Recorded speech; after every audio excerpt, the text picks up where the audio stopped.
everyone, and today I'm going to show you how to make this cute batwing scarf. So for this you will need some fleece. I chose purple so you can see it better, but black would be preferred, or whatever color you want.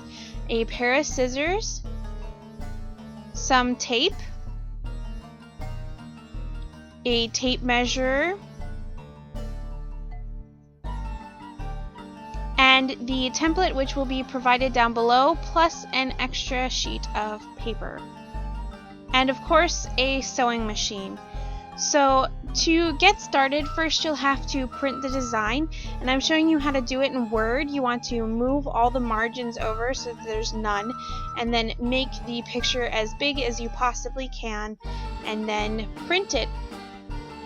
But the easiest way to do is to do it in Paint. Everyone has Paint. All you do is go into Print Preview, Print Setup, get rid of all the margins, and then print it. And that's exactly what I use to print mine to work with today.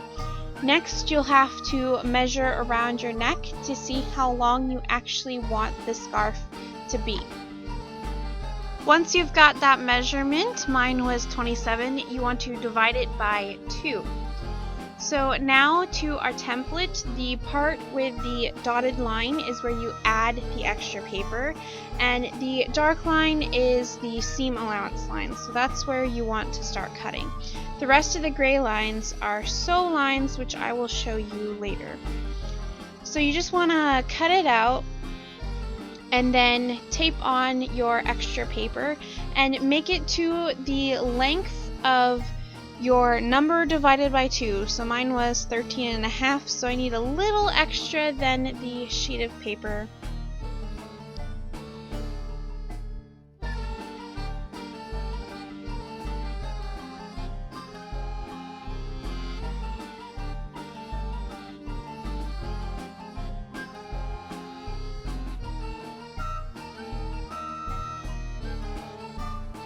So here is our finished template, and for the note to self, I just wrote fold, and this is where the fold line will be when we go to cut the fabric. So as you see here, I have the fabric folded in half, and we will place that fold line right up to the edge of the fold in the fabric, and then we will want to pin it down. I have these really cute pins that actually look like bats, which I think is very fitting for this tutorial. So I just pinned it and cut it out.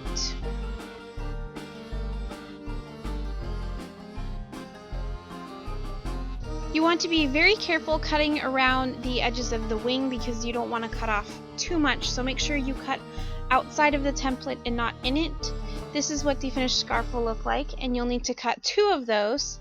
So with the right sides of the fabric facing together, we want to make sure that they are completely even, which is kind of hard because it's a little bit long. And then we want to start sewing in the middle of the scarf and make sure to backstitch at the opening, and then just sew all the way around the entirety of the scarf with a 1/4 inch seam allowance, which was included in the template, and for me it is the edge of the foot on my sewing machine. So just like this diagram shows, you want to sew all the way around the edge with where the green line is, and at the very end, when you get back to the middle, you want to leave about a 4-inch gap. As you can see here, I am showing you, and you want to make sure you backstitch. And on my machine, it's a little lever on the right. After that's done, you want to use that hole to pull the scarf inside out. To make all the points come out on the batwing, I like to rub so it's easier for them to come out crisp. And now we want to sew the detail on the wings of the bat, which I displayed here in purple. So 1, you go from each tip to each tip, and then after that's done, you want to do the little intersection of the points. Now we have to close the hole that we created earlier to turn it inside out. You can either hand stitch it, but I'm just going to be lazy and fold the ends in and use my sewing machine to sew it up, and don't forget to backstitch the ends.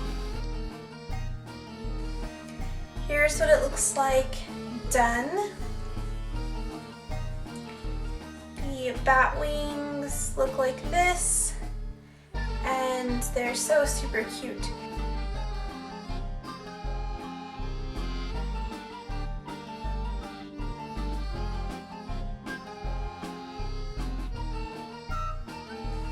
So I hope you guys enjoyed this tutorial, and I'll see you guys next time. Bye!